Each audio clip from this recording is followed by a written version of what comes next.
in which the author wonders whether Donald Trump just needs a job more suited to his evident skills. February 2017.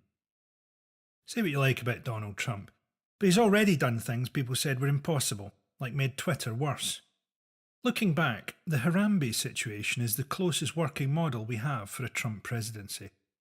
Last week he gave the sort of press conference that in a movie would bring a weary superhero out of retirement. His answers were filled with pointless digressions and absurd sentence construction, like he was desperately trying to avoid the buzzer on some unfathomable new Radio 4 panel game. And yet I wonder if Trump isn't playing to his base quite effectively. Grievance is a key part of his appeal, and chaos may well just look like him butting heads with Washington insiders. His approval rating among Republicans was 84%, before he started what will no doubt be a series of rallies.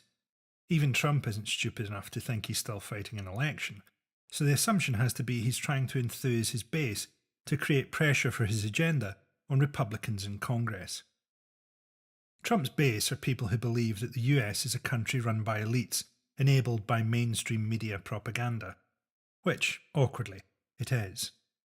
Distorted media has been around for as long as Rupert Murdoch. By the look of him, that would include telling Moses the commandments would go down much better if he took the third tablet and carved a pair of tits on it. I do feel for Rupert, not least the arthritic tadpoles that shuffle around in his scrotum, clutching their tiny hearts every time they hear Jerry's voice, muffled by his adult nappy. Trump isn't inventing public disillusionment with the news media, just as he hasn't invented their dissatisfaction with the fruits of globalisation. He has co-opted these grievances and followed the pattern of his whole life by bringing a lot of disparate stuff under the Trump brand. The loyalists Trump has appointed form a kind of intellectual wing of anti-intellectualism, but really they're pouring out of the gates of Mordor so fast it's hard to keep track of them all without some kind of bestiary. Steve Bannon, who has the name and face of a relegation-haunted Scottish football manager, agitates for a white supremacy that already exists. Ironic, really, that one of the main things his administration seems to have illustrated is that only black people are good at being president. Seemingly every day we have the unveiling of some new cabinet member who has stepped screaming into our dimension after being outwitted by a princess in a cautionary folktale. If Trump nominated his horse as a consul, it would be a blessed relief. The modern far right have a lot in common with jihadis in that their sexual desperation has been used to radicalise them online.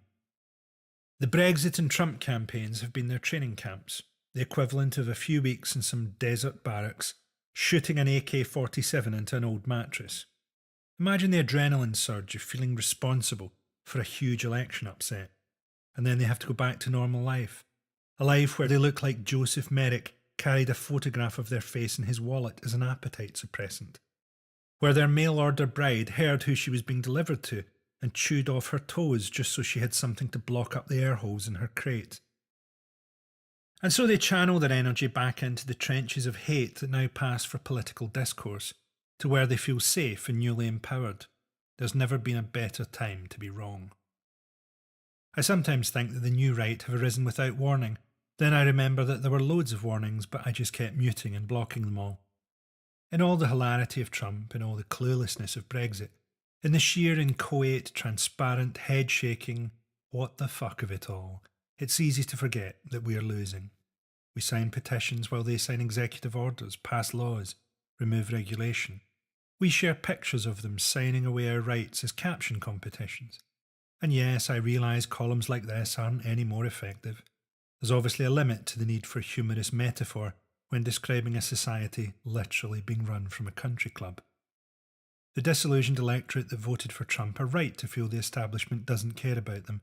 It rarely even considers them.